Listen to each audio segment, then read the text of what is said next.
Alright guys, we're going to talk about Alexander the Great. I found his top 10 facts according to the internet. So some of them have to do with how much he loved his horse, other that he never lost a battle, also his untimely death at 32, and how he took over the world. So, watch Alexander the Great. He is the greatest. Pause. If you trace him, you risk losing your army here. And if we capture him, we gain an empire. He is one of history's most influential rulers and conquered Asia before his 30th birthday. Welcome to WatchMojo.com, and today we're counting down our picks for the top 10 fascinating facts about Alexander the Great. For this list, we're looking at the most interesting tidbits regarding one of the greatest military minds the world has ever seen. Number 10. He had Heterochromia Iridum. Alexander's appearance is best represented by statues and coins, but neither of those accurately portrays his most distinguishing feature, his different colored eyes. The condition, known as Heterochromia Iridum or iridus, affects approximately 6 out of 1,000 people. Alexander had complete heterochromia, where one iris is a completely different color from the other. Aristotle, a famous Greek historian, wrote, quote, "He had one eye dark as the night, and one blue as the sky." This was echoed by British historian Peter Green, who reviewed several ancient documents and determined that one of his eyes was blue and the other was brown. Number 9. Alexander's royal steed was also noteworthy. It's Bucephalus, the magic horse of Alexander the Great. No legendary commander is complete without a noble steed upon which to ride into battle. According to Plutarch, Alexander won the horse when he was about 12 years old by making a wager with his father Philip, who agreed to purchase the animal if Alexander could tame it. The horse, Bucephalus, was a mighty steed who possessed a mighty temper. Alexander, realizing that the horse simply feared his own shadow, lured the horse towards the sun and successfully calmed the animal. Bucephalus served Alexander in multiple battles, before eventually dying during the Battle of Hydaspes in June 326 BC.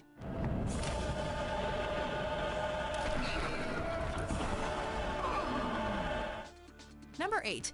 The conqueror liked to put his name on cities.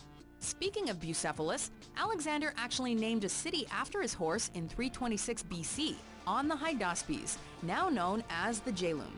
In fact, he founded or renamed up to 70 cities during his conquest. Naturally, he named almost every single one after himself, calling them all Alexandria. The most famous Alexandria was founded at the mouth of the Nile River in 331 BC. Once the home of Cleopatra and the wondrous Great Library, it is currently the second largest city in Egypt. Number 7. He was Aristotle's student. It has always been our Greek dream to go east. The East has a way of swallowing men and their dreams. Whether you study classical history or not, most people are familiar with the name Aristotle. One of history's greatest philosophers, Aristotle wrote on many subjects and is considered by some to be the first genuine scientist in history. He also spent 3 years tutoring Alexander. Aristotle was hired by Alexander's father Philip, who agreed to rebuild the teacher's hometown of Stagira as payment. It's believed that Alexander developed his passion for the works of Homer while studying under Aristotle. The philosopher even gave the great conqueror an annotated copy of the Iliad, which Alexander took on his campaigns. Number 2. Roxana was pretty great too. Alexander the Great had many impressive accomplishments in his life, including the remarkable capture of Sogdian Rock in 327 BC. While surveying the captives, he noticed Roxana, also known as Roxanne, the daughter of a Bactrian nobleman. Despite opposition from his generals and friends, Alexander married Roxanne in a traditional ceremony, and she would go on to give birth to a son. Through our union, Greek and barbarian. Alexander also had other Macedonian men take Persian wives and adopted several aspects of Persian culture, including their dress, thanks to Roxana's influence. And by doing that, he's sending out a huge message to the rest of the world that I have the Persian women, I am the Persian king. Number 5. He may have been involved in a plot to kill his father. Alexander and his father had a strong relationship when he was a child. but that slowly deteriorated over time. It didn't help when Philip decided to marry Cleopatra Eurydice, putting Alexander's right to the throne in jeopardy. Mysteriously, however, Philip was assassinated at a wedding banquet in 336 BC by his own bodyguards. With the throne open, Alexander was proclaimed king at just 20 years old and immediately had all potential rivals removed, including his own cousin. Although there's no proof, many people believe that either Alexander and/or his mother Olympias were involved in Philip's murder. This isn't how I wanted to become king. No one blames you. They blame me already behind my back. Number 4. Alexander could cut to the heart of the matter. Let me explain to you the tale of the Gordian knot. The Gordian knot was an intricate knot used by Gordius and tied by his son Midas to keep his ox cart secured. Knot used by Gordius and tied by his son Midas to keep his ox cart secured. It was better known by the famous prophecy that predicted that whoever untied the knot would become the king of Asia. Over the years, many people attempted to untie the knot, but none succeeded.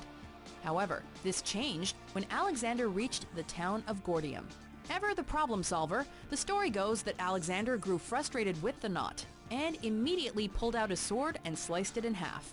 He would eventually fulfill the prophecy by conquering Asia as far as the Oxus and the Indus. Number 3. He brought down the Persian Empire.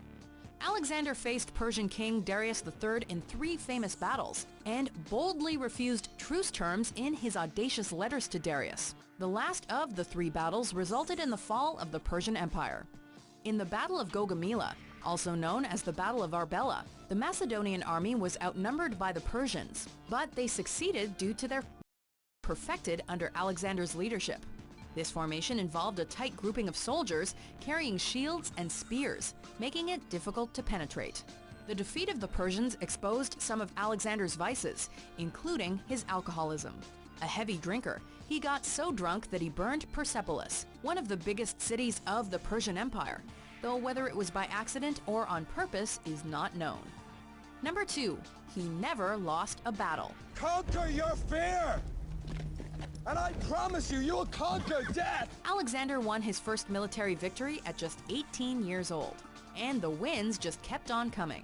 He took on the Persian Empire at just 22 years old and defeated them in 3 major battles, resulting in their destruction less than 3 years later. Alexander always seems, whenever every battle that he fought, always seemed to be at the crucial point where the tactics shifted. Eventually, Alexander moved into India and defeated King Porus in an epic battle in 326 BC. Those are the top 10 facts about Alexander the Great. So, one fact I kind of thought was cool was that one eye was blue, one eye was brown. That's an interesting fact.